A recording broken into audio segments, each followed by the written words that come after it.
we have asked. So let's first do a self-introduction. We start with Khanh.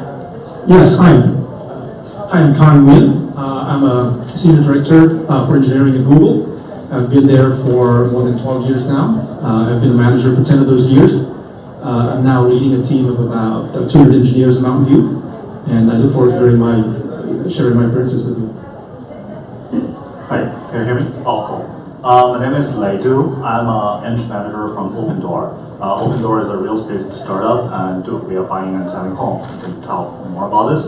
Currently, I'm managing 8 engineers and data scientists, and happy to share some experience like working in a startup as an eng manager. Well, my name is Jason. Currently, I manage nobody except myself. Okay. A bit introduction for folks who use Chinese social media. Probably you will know Weibo. Weibo has grown quite a bit in the past few years. So that's why in 2018 I decided to come to US Shore. So I'm the first US employee, basically general manager for Weibo US, and I will be building a brand new team. Okay, so for now I'm just by myself. Okay, work from home. Okay.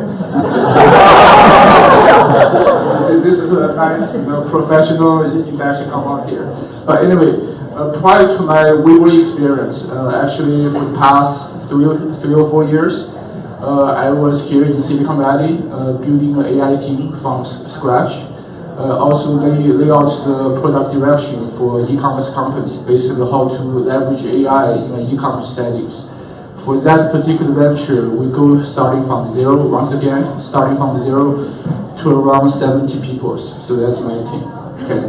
So again, I think this topic go from IC to be a manager or even go beyond. That's very much at heart of everyday career or what we were thinking about. So hopefully today all of us can share a bit of our own experience. Okay, so we really want this conversation to be interactive. So think about what kind of question you have. But before that, I really want to ask our panelists a personal question. So because even if you're a director, manager, managing people many years, at the very beginning you were IC, engineer, product manager, or whatever, right? So if you're looking back, how and did you make this decision, or what kind of decision you have made in order to switch from IC to a management position? So maybe all of you guys can give the audience some light. I can start. Yeah. So I actually made not one but many decisions in thinking about becoming a manager. So when I first came out of school, there was no thought in my mind of really ever becoming a manager. You wanted to be technical, you wanted to really contribute to the field, and I did that for about 7 years. The first time that I became a manager was when I joined a startup. And for those of you who work at startup, you know that's the environment where you don't really have a choice, right? You do what's needed. And what I learned there was that it was something that was very, very hard. I also learned 2 more things that still stay with me today, which is one, that it is critical to have a core, a very strong manager, because if you don't, nothing ever gets done, right? And the second thing that I learned is that there is no books for this stuff, right? There is no books that you can actually pick up that said, here's how you're going to do your day-to-day work as a manager. And so the real way that you actually learn how to do this is actually by doing it. And that is very, very hard. So I did that for about 2 years. When I came to Google, I actually said, I don't want to be a manager. I was not a manager for 1.5 years there. And when I made the final choice to become a manager and to stay with it, it was really a trade-off about impact. That you think about what you're good at, you think about what you like, and you think about how do you make the most out of what you have. And at that point in my life, with my experience, it was becoming more and more clear to me that to do the most exciting things I want to do, I want to be able to also take on a lead role and not just sort of working on my own, right? So that was a big step for me. I can talk about my experience. My transition to become a manager is actually kind of a big surprise to me. Before I talk about that, a bit history about myself. I was working in Microsoft Beijing for 5 years before I come to America. Then I come here, find my first American job in Opendoor. Back then, there's only about 10 engineers, and I'm the only non-native speaker in the company. 10 months after my manager, my boss, he's the CTO of the company. He's thrown me this like typical curveball question about, hey, have you been with us for 10 months? And how do you think about yourself in 6 months? And my question is, maybe I think I'm ready to tackle tech leadership in this company. Surprised me is 4 weeks later, he told me, hey, get ready to manage your team. I was like, wait, we were talking about 6 months, and he's like, this is a startup, 1 month means 6 months everywhere else. So, I was like, my experience. I was like, even that, I'm pretty sure I was talking about tech lead. And he's like, what are you talking about? You've been tech leading for 3 months. So that's my experience. I was like, let me think about this. So I did some soul searching back home, because it's a big decision. And the hard thing about it is like being a manager in a startup, your market value dropped. Like at least in the first 1 or 2 years, like no one is going to hire you as a manager to another startup or whatever. And you lost a lot of time like trying to like increase your expertise in different technologies. So that's a big decision. And Khan's answer actually like resonated in me a lot. That the things make me decide that I want to transition to a management role is impact. Look around the team, like our CTO is managing a 20 engineer team. He's also our head of designer. He's also our head of a product, leading the whole EPT org. He's doing fundraising. So a lot of great talent in my company is not like being getting enough feedback, not getting a good mentorship. So like in my eyes, that's the best opportunity and the best impact I can give to this company is become a manager. So that's how I made that decision. Okay. As far as my own experience, really I never called to become a manager. It just come upon me. Okay. I think we talked about the previous session. I talked about chaos or crisis. It's very much true. Okay. When I first became a manager, the team was in trouble, in chaos. Okay. I was a person being able to communicate with the upper managers as far as a possible path. And that conversation goes on for around 6 months or so. And little did I know, at the end of that conversation, there was a general manager waiting for me. Okay, really. Okay, and that's how it come about. So once I take upon, at that point, it's more of a responsibility, less of a prestige. Okay. So once I take upon that job, it's really about how do I implement those ideas, turn it around, both in terms of shaping the product's spirit, the fighting spirit, as well as deliver products. So that's how it come about. Okay. Having said all that, when I look back, I would agree with the previous 2 speakers. I think being a manager, the biggest reward would be its impact. It's the impact to the product, impact to the company, but more significantly, impact to each individual in your team. Okay, and that comes in different flavors. There could be in growth, or could be on the personal side, right? Okay, thank you. So I was at the very beginning. I can share with you my story. At the very beginning, I was not thinking about that high because I was thinking manager title is cool, right? It's just cool, and probably even in my company, promotion from manager to senior manager is easier than promotion from staff to senior staff or principal staff. But that's a better path for me to go for it, probably easier for me. So it started with 1 engineer reporting to me, working on some project together, then 2 engineers, then 3 engineers. Then I realized that with all this help, I can make something big happen. I can push my vision into production, into reality, than just by myself. So this is the first benefit I have just realized at the moment.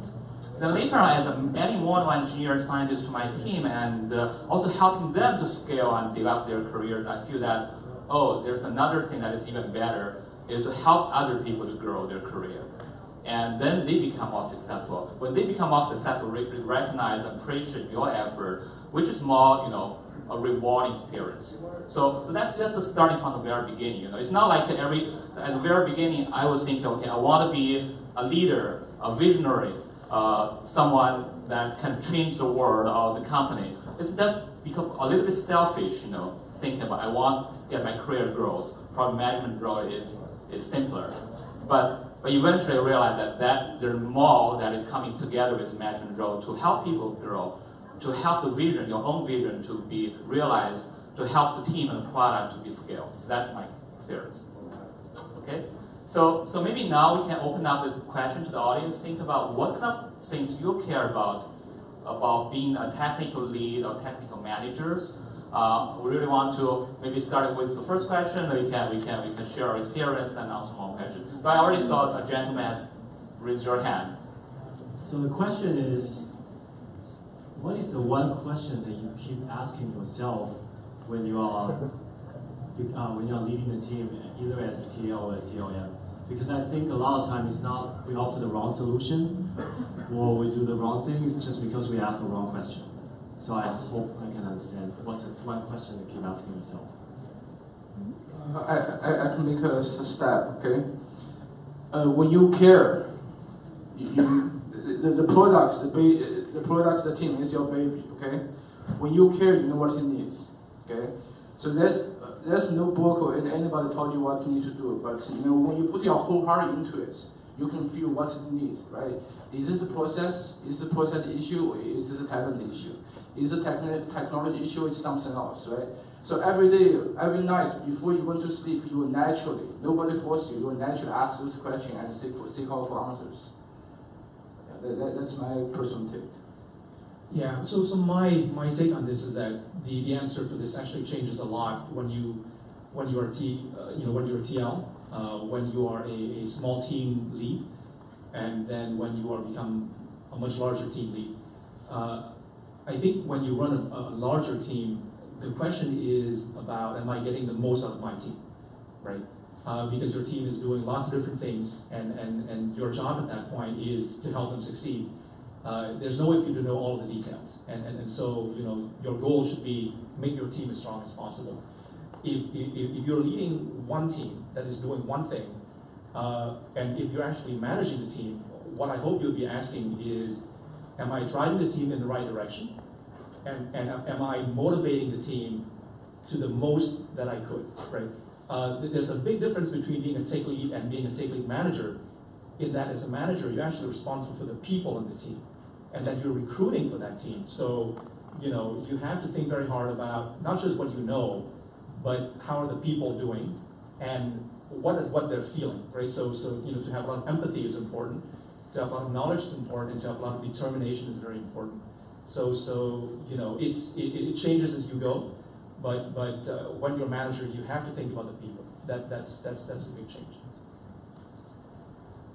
So similar to Khan's feedback experience is, as a tech lead, I think the most frequently asked question on myself is about, are we doing the right thing in terms of technology? Are we developing the right solution that we can deliver at scale, right? But as a manager, the more time I spend is about, do we have the right people in the team? Do we have the pipeline, healthy pipeline, we can hire more good people? Are my people happy or motivated of doing things? So these are the questions I've been asking myself a lot. And probably the priority-wise, hiring and developing talent becoming more important than developing the right technology. Because with the right people and motivated people, you can always develop the right technology. And even if it's wrong, you can switch direction quickly, right? But if people is not right, or you don't have enough people to deliver, then nothing can be done. So, more questions? Okay, that lady, yeah.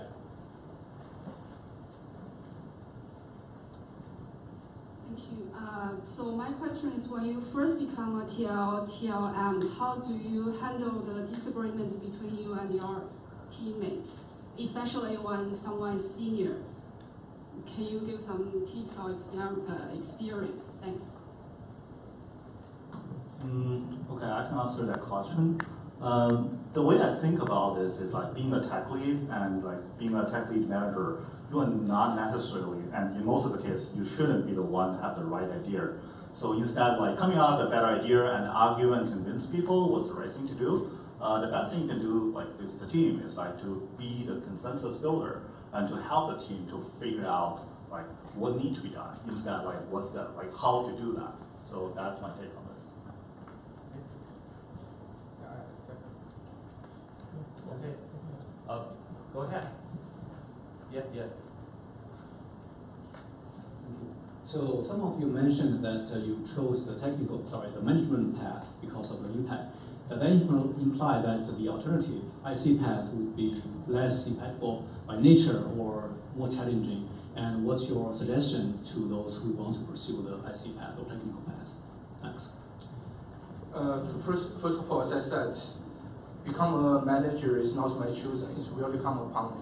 Okay? And once it happens, I sort of enjoy it. Okay? As far as the impact side, of course, there are baggage having come along with it, right?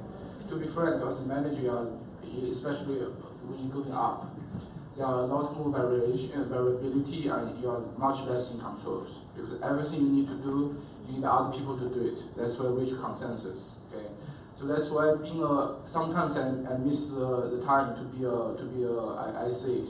Okay, so let me step back a bit. I think the right thing to ask, whether being a IC or being a manager, I think that's not a question. It's about what makes you happy. Okay, I've been around since from graduate school. I've been around for 18 years in the industry. Okay, the one thing I learned is never make myself unhappy. Okay, that's really the only thing that is true. Okay, so coming back, even being I have friends who are currently basically corporate architects in Oracle and so forth. They have a very satisfying career, okay, but and also very impactful as far as being able to lay down the entire product, even in the entire company's directions. But to achieve that, as the previous session, one of the speaker in the previous session said, you need to have exposures, right? When you speak at this level, nobody hears. But when you have a track record of success throughout your career, and also a bit of network, right? When you are architect at this level, CEO hears, okay? So that's how you make impact.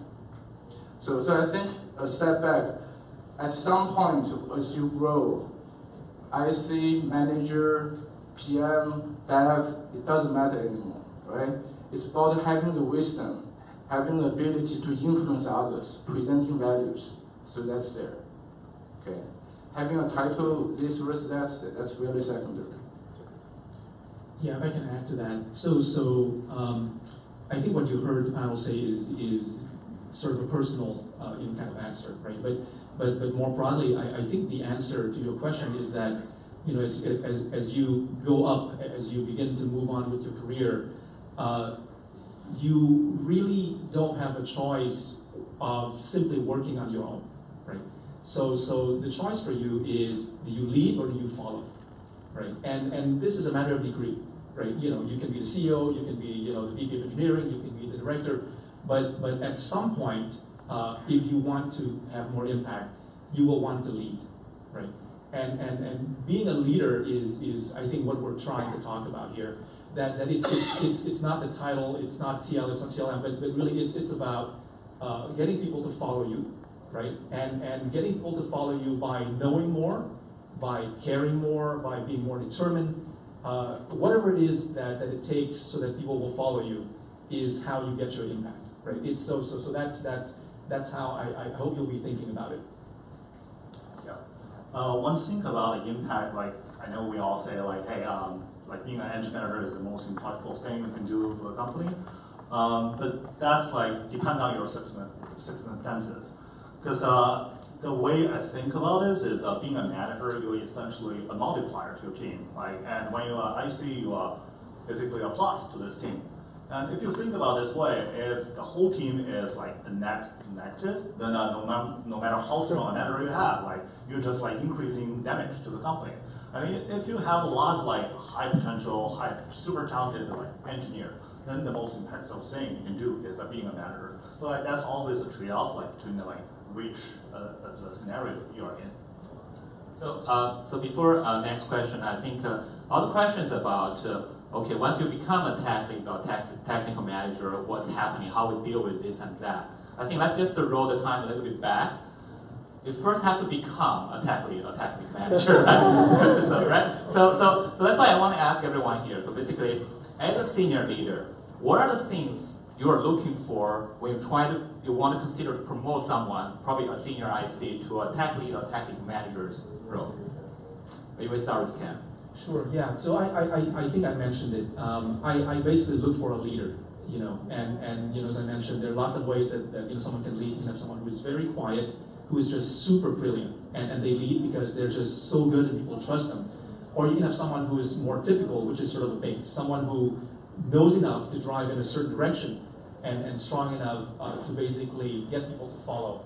And there's some who are just, you know, who are not about driving, it's not their idea, but they're so good at building consensus that the best idea come out from their team. So any one of those work, right? But that's what I would look for when I look for someone who's going to lead something. And one thing that I think folks don't talk about enough is that typically tech leads and the folks who are managers are very tough people.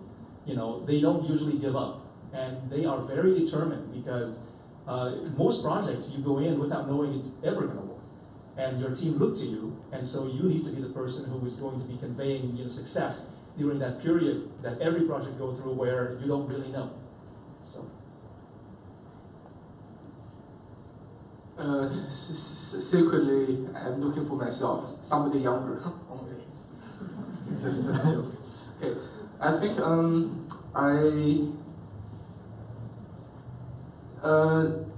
that's the Chinese saying. 我先讲 Chinese 啊，屁股指挥脑袋。Okay, so basically where you sit, comment what you do. Okay, so when the people is never been on that seat, a manager seat or whatever, you really don't know. I mean, what kind of energy that person could have. Really, it's a bet, right? It's a gamble you take. So that's why even when I look at myself, I'm a shy person. I never intended to expose myself to, you know, to approach to my upper manager or anything, but things just happen. Okay. So what I'm looking for, number one, this person has to have a passion to what he or she does. Okay, passion to technologies, right? Passion to work, accountabilities. That's number one. Okay. And the second, that person has a decency, integrity as a human being, okay? Impassionate to the teammates, okay? Those are all very vague sounding words at this point. When rubber hits roads, we'll come to the critical point, right? When the pressure is mounting, all those characters come about, okay? So that's why, just be yourself. When I look at my team, okay? Just be yourself, right? And look at who are the good characters with good natures, who are the person who has passion to technologies, who his or her work. Those are the potential candidates. And when opportunity comes upon it, naturally there's a filtering process, right? When I think about tech lead, in my mind, tech lead is a bunch of a different kind of activity and actual additional job you do as an IC. So tech lead still like spending 30% of the time writing code, and at the same time, the tech lead should be someone like the team can trust, so he can lead, and he should be a good communicator. He should write good document. He should be able to represent the team to the management, and he should be the one thinking about like how are we doing as a team? How can we like push the team forward? Like make sure we shape our product and come up with a roadmap. That's what a tech lead do. And when you think about those kind of things, a lot of that is actually not that technical. Like being a strong technical person definitely help you a lot. Like you can really earn the team's trust and like make the team like want to follow you if you are not a solid technically. But it's not all of that. Like winning argument is not the point, and like being the strongest like coder in the team is not the point. A lot of the time, like a common pitfall itself, like among our community, is we think, hey, we always look at our coworkers. If someone is really good at communication, we feel like he's just like running around talking to people. He's just like really good at like presenting his ideas. He kind of steal my ideas and claim some of my work. But actually, that's like something we are looking for. Not saying like we are looking for people stealing your work, but like we are looking for strong communicator. We're looking for people who can create a roadmap and like lead the team. And that's like one thing I want to call out is like being a strong technically is not often. Yeah, thank you. So I think both Khanh, Jason, and Lei just mentioned about some kind of skill set or working style that we're looking for as a tech lead or technical manager. I want to add a little bit more flavor about the mindset. So let me just share a story with you guys. So I had a team member, applied scientist in machine learning, technically super strong. So one day I told him, why don't you just serve as a tech lead maybe 5, 6 scientists and engineers working together deliver this initiative for the next 3 to 6 months. And let's just start with 3 months and see how's everything going, right? It's very strong. He can answer any questions from external partner team or whatever. 2 months later, he came to me and said, I want a salary increase. I said, what? I want a salary increase. I asked why. He said, I'm not working 16 hours a day and after taking this role. And I work until 2 a.m. or 3 a.m. every day. And I have to attend so many meetings, and answer so many emails, and there's so much work to do, and my team members are slow, they cannot deliver. And I think I'm doing more than double. That's why I need a salary increase. I said, that is not a tech lead. That's not a tech lead I'm looking for, because you are becoming the bottleneck of the team, right? You should be penalized to a certain extent, because you are not able to empower your team members to deliver, right? You're taking over all the tasks, all the meetings, all the emails, communications, that your team members are idling over there, that they cannot help you or help the entire team to scale and deliver, right? So that's why the mindset I want to emphasize is that becoming a tech lead or even a tech lead manager, you have to change from I to we, me to us. How we can work together to get things done. How we can come up with good ideas, interact with our other teams. How we can get all exposure and share the credit. So that's the mindset I think is very important for someone to want to be a tech lead or even a tech lead manager down the road that has to pay a lot of attention. Okay, so now questions? Go ahead.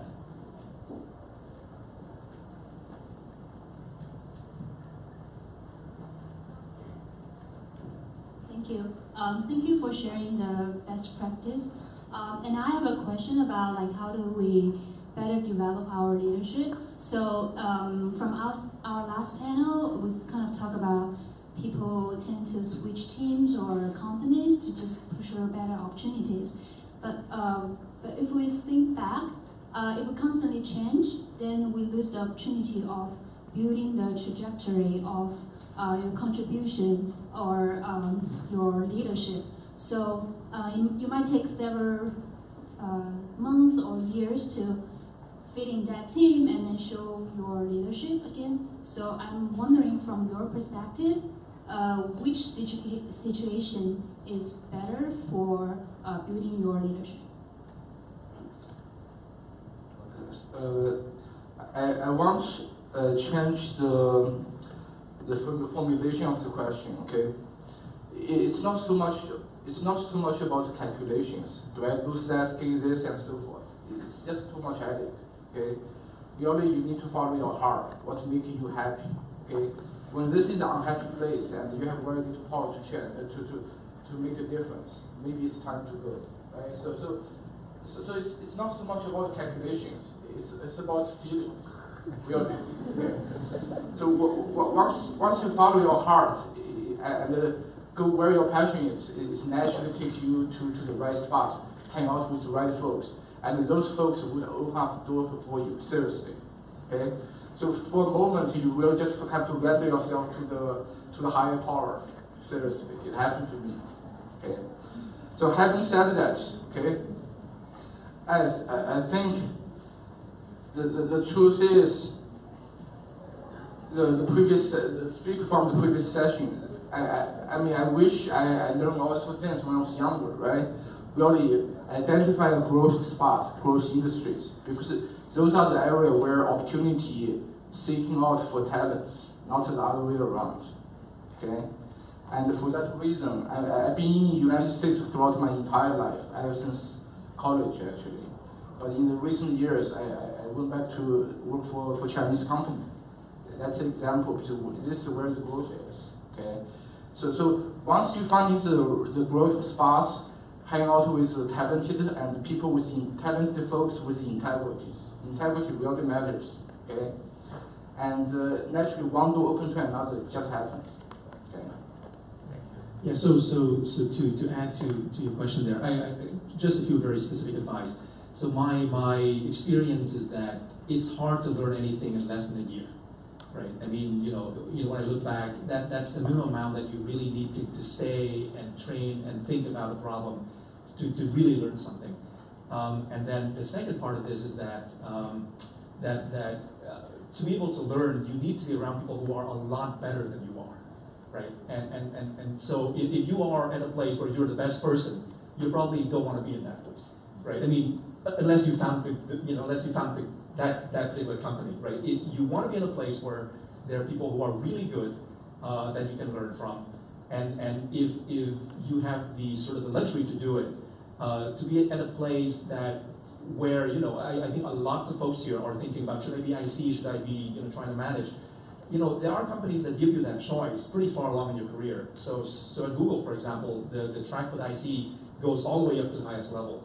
And it's a very tough track, but it's at least possible. So to be at a place where if you choose to push on the technical IC path, then you have that choice. If you want to be a leader early in your career, you have that choice. That would be the ideal setup for you. Okay, we have time for probably one or two more questions. Go ahead. I have a question about your time management adjustments. When you first become a tech lead or tech lead manager, I'm sure each one of you have to adjust your time management. Maybe you also have to, you may not be very successful at the beginning, and you have to make adjustments further. I want to know what lessons you learn, especially about your time management when you first become a TLM. Yeah. So yeah, I can start. I think you've hit on the hardest problem. Because this is something that you're going to have to be doing throughout your entire career if you continue to grow, right? I mean, you'll take on more and more, and you have less and less time. What I've found to be successful is really to just watch this like a hawk, right? That there should be some exercise that you do on a 3-month basis that said, where is my time going, right? And as you go through that exercise, you'll find that you don't need to do probably at least a third of the things you're doing. I see a lot of sort of first-time manager having one-on-one with their team, basically almost on a weekly basis or even more frequently than a weekly basis, and that's typically not that useful, right? So these sort of things are things that is different for every single person, every different company, but it's something to watch for. So I believe there are lots of questions, but given the time, I suggest we do an offline conversation. We are happy to answer any question you may have after this session. But before we finish, I really want every panelist to probably give us 1 or 2, 3 sentences about their view of opinion about how to become an effective tech lead or manager. Maybe I should go with Khanh again. Sure. Well, so my advice on this is that if you have any interest in leading, you should take the chance to do it. This is not something that you can learn by basically reading books. Right? You have to do it, and if you do it, really commit to it, because you're talking about things that affect people's career. Right? So be serious, be thoughtful, but really try and really commit to it. And I think a lot of you will really enjoy the experience. We already covered a lot of this. The suggestion I'll give is always focus on learning. And also find whatever the activity you find you are having the most leverage, so you can create the most impact. And the most important thing I want to mention is make sure you ask for it. Make sure you ask your manager, hey, I want to be a tech lead. How can you give me a constructive feedback to coach me to become like that? Otherwise, sometimes people don't know you want it, can't help you to set you up for success. I think my word of advice again is about be true to yourself, be happy, whatever you choose to do. Seriously. Good, thank you. I think I'm with you. So I want to conclude this session with my summary is that I want to just give you a quote from Pablo Picasso. So he said, "My mother said to me, if you are a soldier, you will become a general. If you are a monk, you will become the Pope. Instead, I was a painter, and I became Picasso." So just to be yourself, do your best, regardless whether you're a tech lead or tech manager, the good things will always follow. Thank you. Thank you very much.